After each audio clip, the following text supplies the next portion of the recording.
Thanks, Riley. A password and all of the security codes in the world don't work if scammers and cyber criminals get a hold of them.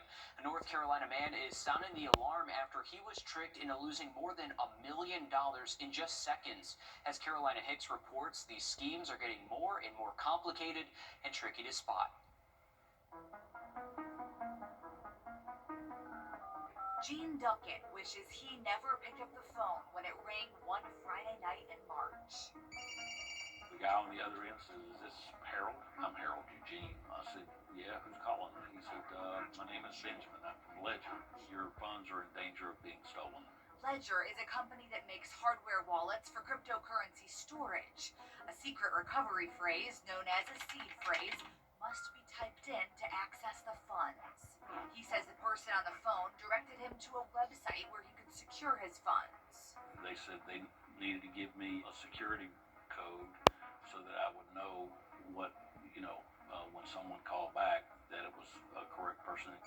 He says when he got a call from a second person who knew the code, he felt comfortable typing his seed phrase into the website. That's when he said he got a call from a third person.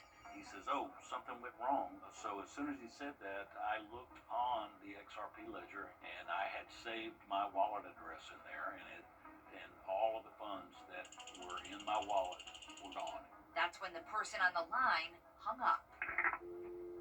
Duckett says he immediately realized his funds had been stolen. It was $1,038,000. It's a lot of money. That's how much it was worth. It is a lot of money. How did that feel? Well, I'm re-experiencing the feeling from that night. My wife was sitting here, and our dog Buddy was in the crate, and he jumped up on the sofa, and Sharon said, "Buddy is shaking." He could feel despair, I guess. Despair, later turning into embarrassment. I've really beaten myself up quite a bit about this. Duckett is hardly alone. In 2024, the FBI Internet Complaint Center received almost 150,000 complaints about cryptocurrency fraud, totaling $9.3 billion in losses. So this is a real global emergency. Wrdw is the CEO of cybersecurity firm Lionsgate Network. Lionsgate Network.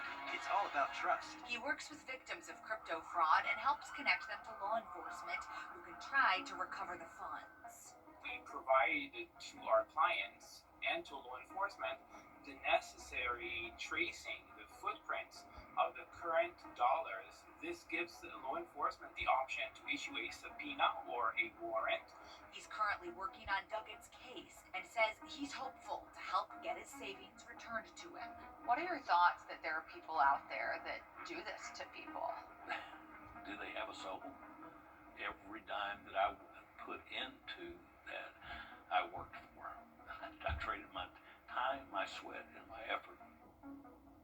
Wrdw says Ledger has been the victim of data breaches, which is likely how Duckett was targeted. I contacted Ledger for comment. A spokesperson said Ledger consistently reminds users that we will never, under any circumstances, ask for their 24 words. We encourage users to exercise vigilance, and we will never contact them by phone. Experts say you should verify the website you're using to buy crypto is legitimate and not a fake site. It should start with HTTPS. The S stands for secure. Be wary of phone calls from numbers you don't know, even if they know your name or other information about you, and never share or enter your recovery phrase anywhere other than your device during setup or restoration. If you believe you've been scammed, you can report it to the Internet Crime Complaint Center. Their website is easy enough to remember, too. It's ic3.gov. Riley? Well, if you're heading out here to the Brickyard tonight, we got decent weather, cloud cover, temps in the 70s. We'll have one last look at your forecast coming up just after the break. After doing it all.